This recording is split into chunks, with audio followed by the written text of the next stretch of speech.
So I think this is your first time in South America. So I'd like to know what are your expectations for this tour and specifically Brazil? Well, we heard there were amazing crowds down here in South America, especially in Sao Paulo. So our expectation is that it's the greatest show ever in the history of the Dwarves. 35 years of madness and mayhem. Well, why did it take so long for you to come here? We kept waiting to headline Rock in Rio, but they're not calling us. So we figured, fuck it, we'd just come down and play. Well, actually, we have someone here who's been in Rock in Rio, and you have a crazy experience in Rock in Rio. Can you tell us something about it, Nicky? I was nude, and cops came, and there was an on-site judge, and he didn't like it, and I thought it was all like, oh, this is no big deal, and they're like taking me off with like the Jugend, the child police, And I was like, oh, jeez. I was like, this is gonna be okay, and all of a sudden this guy came walking up. I was like, what's wrong? And I saw him club the guy down. I was like, oh shit, this is real. And my manager's walking with me at the time, and he goes like, don't worry, I'll come with you, mate. And so we're going to this van, and they pushed me in the van and closed the door on him. I'm like, wait! They take me to this faraway place. And I was like, oh no. And I get into this portable like thing in the middle of nowhere. You couldn't drive out of there. It was like, they had a helicopter in because it was like a 7-day get into the place because the people were parked on the freeways and everything.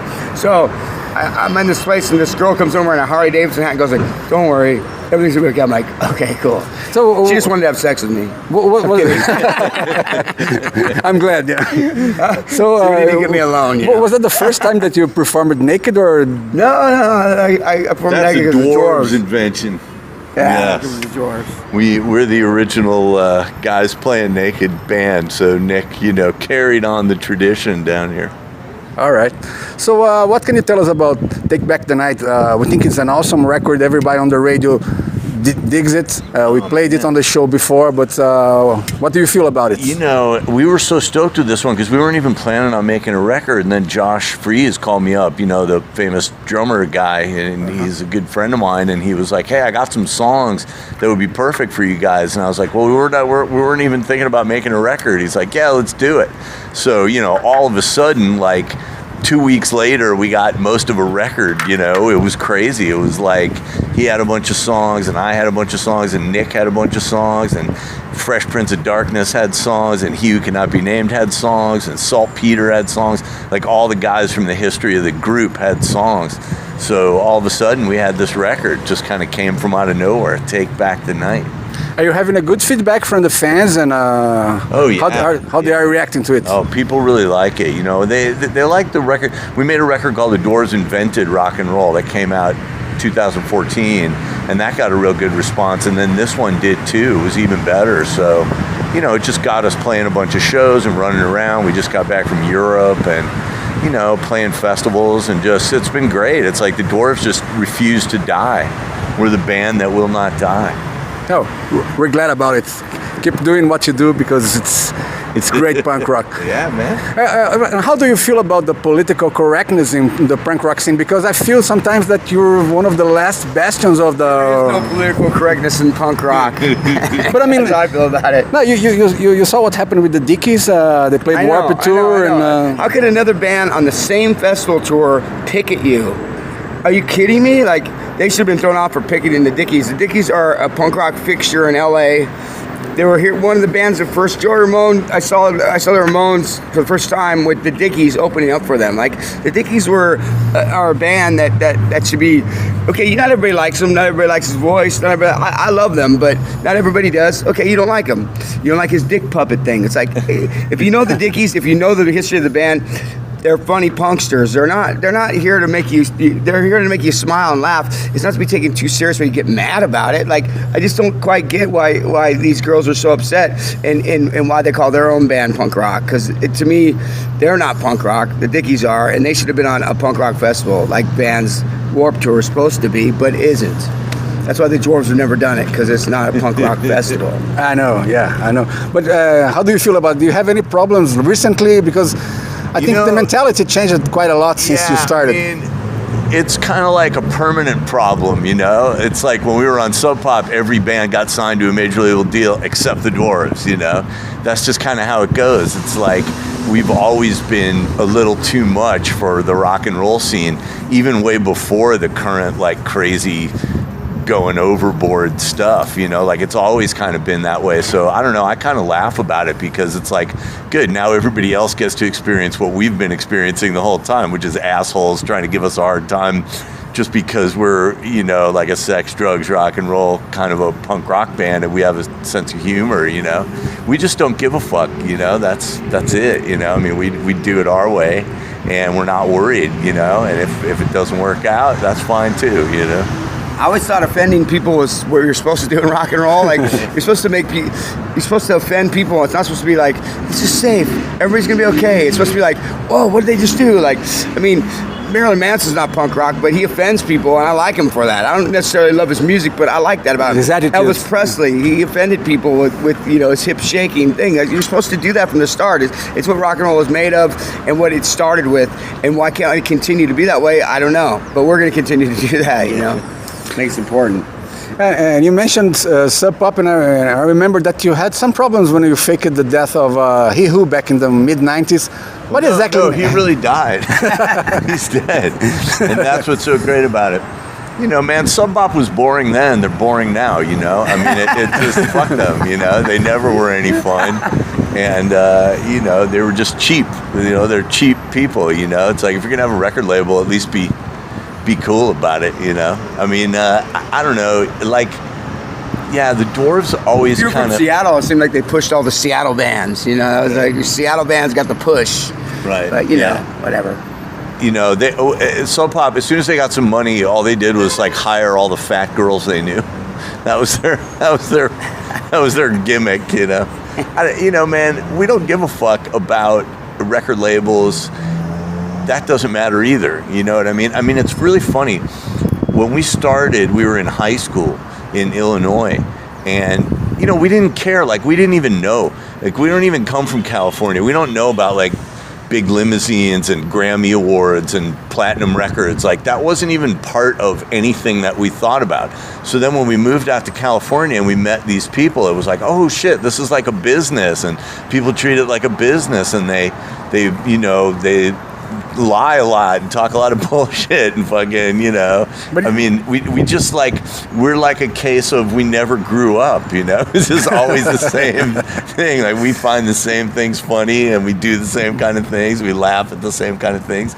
And, you know, it's only for the people who get it, you know. If you don't get it, you don't get it, you know. You don't, yeah. And you're originally from Illinois, and then you moved it to Frisco. For any specific reason, I wanted to move to LA. Castro, they moved to to Castro. Specifically to the district of Castro. Okay. I wanted to move to LA, but the rest of the band heard about the Castro. So they were excited about it, and then rushed off. You know, but it kind of turned out better that we didn't go there, because and that's where the sense of humor comes in. Yeah. See? oh yeah. But we've been going to LA every 5-6 months for 30 years and always had fun there. Like, they never got sick of us in LA. Where if we would have moved there, probably people would have gotten tired of us, and then there would have been on to the next thing. But because we didn't actually live there, you know, we could come down every 5-6 months, have some fun, and then go back to San Francisco. And San Francisco really had its own interesting scene there for a long time. Now it's kind of fucked up because it's all like real rich tech people. Used to be great. Yeah. Great bands, interesting bands, all different from each other. And LA was a lot of the same kind of stuff, you know, the same shit over and over, refiltered. People but looking for a record deal. Different bands, different cool shit, you know, different good stuff. Yeah. You know, San Francisco got a lot kind of like New York did, you know, like you had to be so rich to live there at a certain point that like cool people couldn't live there anymore, you know. It was ridiculous. Bands have no money. Bands don't have any money. Yeah. So like a good band coming from San Francisco, it's going to be hard to find, especially today. Like now it's like impossible. Yeah.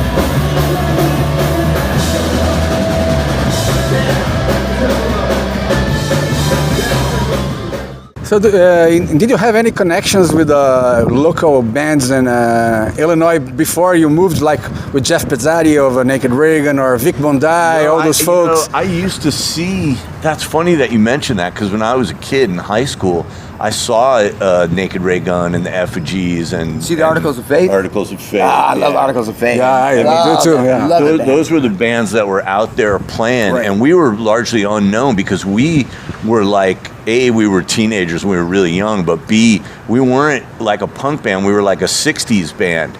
But I was into the punk bands and I would go watch them, but we were like a 60s garage band with like organ and like paisley ties and Beatle boots. We'd go downtown and punks hated us, you know. We'd show up, like I'd show up in my parents' station wagon with like a couple cute chicks and like, you know, little go-go boots and shit. People were just like, who the fuck is this guy? Like the thing about the Dwarves is we never fit in anywhere ever.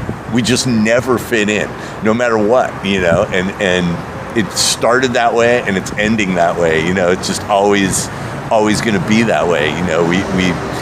We're just misfits. You saw all my favorite bands, though. You saw Misfits and Minor Threat live. Like, there's not many people that say, like, I saw Minor Threat live on the one tour that they did through the States. I saw a lot of people love them, but he saw them. I saw Minor Threat open for MDC. I think I was a junior in high school. Yeah, it was the only tour they ever did. They ever did only one tour in the States, one tour. He saw that. I also saw Spinal Tap live, 1984. That was amazing. I mean, I was into it. Like, we would drive up from Chicago. I was a weed dealer. You know, I'd deal weed and mushrooms and stuff. And so I would sell drugs. I'd have money and, you know, ask girls from my town. They hadn't heard of any of these bands, you know. They were just like cute little Jewish girls. You know, I was like, you want to go see the Cramps? You know, they'd be like, the what? You know, and you know, it was just like I just for some reason gravitated to this. Like, I always knew those were my people. You know, we didn't really come from that, but I always knew, like, the rock and roll, punk rock, like, these are my people. You know. So you said that you started as a garage band with organs and everything. Yeah. But you've been jumping genres like since day one, because I mean, all the Dwarves albums, like they we started out as like a 60s garage band, but then when we would go play in Chicago, we would get in trouble. We'd get in a fight. Something would get vandalized. You know, somebody would get insulted. Somebody get thrown out of the club. We played with the Cramps. It was still in high school, and they threw me out of the club for, you know, like answering the phone. When people called, I would answer the phone at the office at the club. I did this at the Metro, and then they came in, and I'm telling people, "Fuck you! Don't even come to the show." You know, and I'm slamming the phone down. They're like, "Fuck you! Get out of here!" You know, like we just always got in trouble, and so at one point we realized, like, oh, we're not really a 60s band, even though we love that music. We're actually a punk band because we just get in shit everywhere we go. Then we go hang out with the punks, and it was like, you know, we were good players, or we'd be, you know, have a keyboard or have different things. So it's like, you're not a punk, you know, like, we never fit in anywhere. We didn't fit in with the 60s. They did play at the Minutemen, though. They played at the Minutemen, which is amazing. I don't know anybody who played at the Minutemen. Yeah, we played with the Minutemen in Chicago. I mean, in Chicago was a great place to see bands. There were great Midwestern punk bands. I mean, people forget how great the Replacements were before they were a big pop band that people knew. They were one of the great punk bands. The Violent Femmes was one of the great live punk bands. And the Midwest, like, we kind of invented this shit, man. I mean, Iggy Pop, that's ground zero, man. Like, Stooges, MC5, the Cramps, MC5, the Dead Boys. I mean, band like, called Death. Punk rock. Oh, yeah? Band called Death. Band called Death. It's very much a Midwestern thing that, and then we played with Death. Remember, we played with Death at the Burger Boogaloo in 2000 and. Oh, that's right. When that band came back. It was the last tour but I had never heard of them. And the guy died. One of the guys died, yeah. After the movie came out. Yeah, after the movie came out, they did a tour, and the Dwarves played them, and the guy died shortly after that. So we got to see Death play and play a show with Death. So it's like, well, we played a show with one of the, what they're calling to be the first punk band. I think the Stooges are, but for the genre of punk, they're saying that Death was the first punk band, which is pretty cool. We got to do a show with them. I think it's amazing. Sonics are the first punk band. Sonics, yeah. You know, it just depends how far back you want. Yeah, exactly. You know? I mean, and like, but What we're happy about now too is that the Dwarves are kind of like you say, we jump all the different genres, and I even, you know, I love hip hop music, so I had to make like a hip hop track, and I make like, you know, industrial kind of tracks or whatever kind of track, and you know, like the other day we played with a great band that I think is great in Europe, the OCs. And, you know, it's just funny when, like, things come back around and, like, you wouldn't think that we would fit with that band or that, you know, they would like us and we would like them. But that's how it works, you know, like, game recognized game, like they say, you know, in hip-hop. And it's like certain bands transcend any genre. They just like, and the Dwarves are like that. And also lame recognized lame if you listen to music. A good phrase. Yeah. You said that something about the hip hop, and I remember that you have this song "Massacre." Yeah, that's right. Which is a very heavy hip hop song. How did people react to that?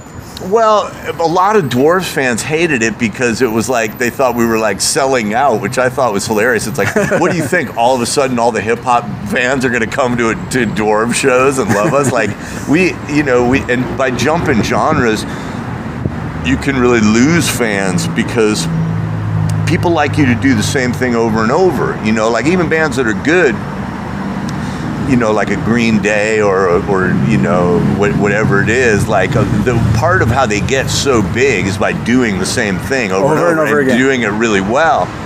But I get bored, you know, I want to do something different. And when you've got a band like ours and you've got guys like Nick, I mean, when Nick's been playing in the Dwarves for over 20 years, but, you know, at a certain point I realized, like, wow, you know, this guy is so great that 23 years. 23 years. But it was like, you know, it was like, well, you can make our band different.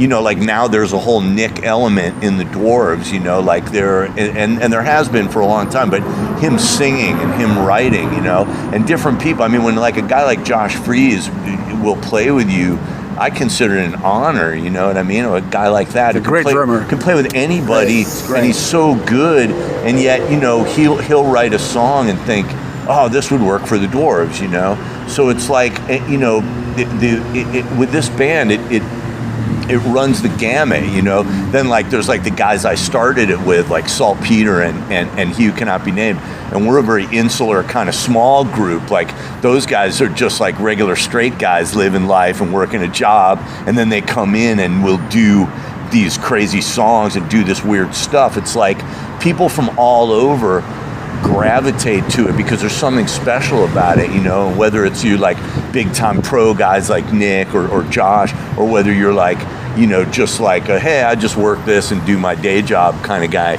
you can still understand like, whoa, this is unique, this is weird, you know. And I consider myself like kind of like the circus master, you know, like I'm not the best one in this group. It's all the guys that I put together that made it, you know, what it is. And Bushwick Bill from the Ghetto Boys came on stage with us and rapped with us. Yeah, like, just what? It's month. It's crazy. Oh, yeah? Just Ghetto last Boys. month, It was we had like, are you Ghetto kidding Boys me? with us. It's Yeah. insane. It was insane. I was like, I never would have thought my whole life, I never would have thought in a million years I'd have been playing on stage and Bushwick Bill from the Ghetto Boys would be on stage and walked up on his own. Like, we had some technical difficulties. He was there and he like came up on stage. He goes, drop a beat. And he just started rapping. I was like, what? Yeah. It's crazy. So we just started playing along with him, and it was like, dude, it was just like, I would have never dreamt that would have happened even. Like, just so crazy. I mean, It was awesome. There's always been that element with the Dwarves of just surprise and chaos.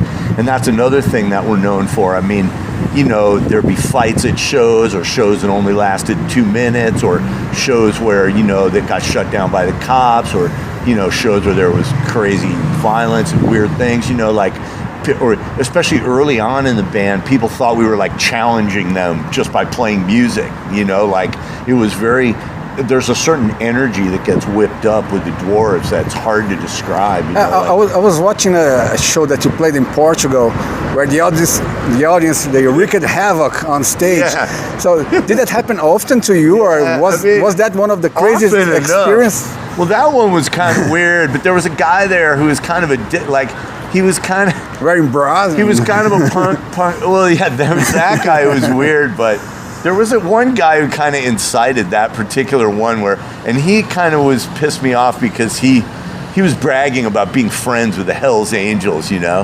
And it's like, don't brag about who your fucking friends are, man. You know what I mean? Like, he was like trying to start shit. You know, I mean, the Dwarves never tried to start shit. We just kind of embody shit, you know? Like, it's a different thing. Are crazy, you know? Like, so things just happen around us. It's not like a plan, you know? Like, we never came out and planned, like, let's do a 2-minute show today. Just shit would happen, you know what I mean? I mean, it was like, and there weren't a lot of those, but still to this day, people come up to me and go, are you guys going to play more than 2 minutes, you know? Like, it's a funny group because the people who've made records with me know how fanatical I am about it. And some of the producers I got to work with, like Eric Valentine or Andy Carpenter, you know, these guys that really care about their product. And you know, or even like songwriters like Mike Busby, I was reminded. You know, he's like a famous country songwriter and like a real straight cat. But then like he came in and played on some of my side stuff. Like, there's all these people interact with it and intersect with it, and because we work really hard to make like a great record, and we're really into it. But then when people talk about us, it's like, oh, I hear they throw shit and masturbate and jump off the roof. You know what I mean? Like it's just this crazy combination with this band. You know, like I try and work so hard and make something so great, and then people just laugh it off. You know, I mean, I've been one of those things that masturbated. I never jumped off the roof or threw shit. I'm guilty of one of the three. With all that, you have some connections with the mainstream pop culture, let's say, because if I'm not wrong, the song Massacre is played on the Gostou movie by Eli Roth. Hey, yeah. And then there's this Jim Carrey movie, Me, Myself, and Irene, too, I think. Right, and they sing Motherfucker, which is a great song that Saltpeter wrote. He was the original bass player in the Dwarves. And on top of all, you sang a song for the Bob Sponge show. SpongeBob. SpongeBob, I mean, yeah. Yeah. You know, it was the first season of SpongeBob. They didn't have any budget, and I knew the guy who was Saltpeter. Nash Bridges did a lot of stuff. That's right. Don Johnson's show. I mean, we do wind up appearing in weird American cultural things sometimes. It is very strange. 90210, there was the Dwarves poster on the wall, and that's he right. got into doing drugs. That's right. Okay, right when David's doing Speed, they cut to a Sugar Fix poster. We couldn't believe it because we were at home watching Beverly Hills 90210. Oh yeah, and then it came on. You know, I didn't know about that song. So yeah, we like touch American culture in these weird ways that are hard. Whenever to somebody's describe. doing drugs or in trouble, they turn to the Dwarves. There's a reference to the Dwarves. Yeah. And did you make any buck out of it, like the Jim Carrey film? Or the Jim Carrey film was good. Although that's why I hate Sub Pop, because they tried to keep all the money from that. Oh yeah. And they Sub Pop's had these issues with going bankrupt and ripping off bands, but you know, everybody just laughs that off. You know, it's like it ain't funny when it's actually happening to you. You know, but yeah, after that Jim Carrey thing, they tried to keep all the money, and you know, fortunately we prevailed against them on that. But you know, it's like that's the thing. You know, like just because we're in a band doesn't mean you can steal my money. You know. And how could you go bankrupt when you own parts of the Nirvana catalog? Right, I just don't see how it's possible. Because you hired too many fat girls from Seattle to work at your office building, you know. They eat a lot. Yeah, just feeding them lunch was enough to bankrupt them. So before we finish, I'd like you guys to select one song each for us to play on the show. We'll be playing Dwarves songs all along the show tonight, right. But we want you to select one song each. It can be a Dwarves song or any other song that you like. Well, you know, man, we love the Dwarves. I say get in there and play Sluts of the USA, the duet version. Okay. Gotta play it. What about you, Nick? I say the Dwarves are the greatest rock band of all time. The first track on Born Again. The Dwarves are still the best band ever. The Dwarves are just the best band. Let's just get high and fuck some sluts. Oh yeah, the classic. That's okay, right. guys. Thanks so much for the interview. Hope you have a good experience in South America. Bless you, my son. And kick some ass. All right, we'll do. That's what we expect from you. You got it. Okay, thank you, Nick. Thank you, man. Obrigado.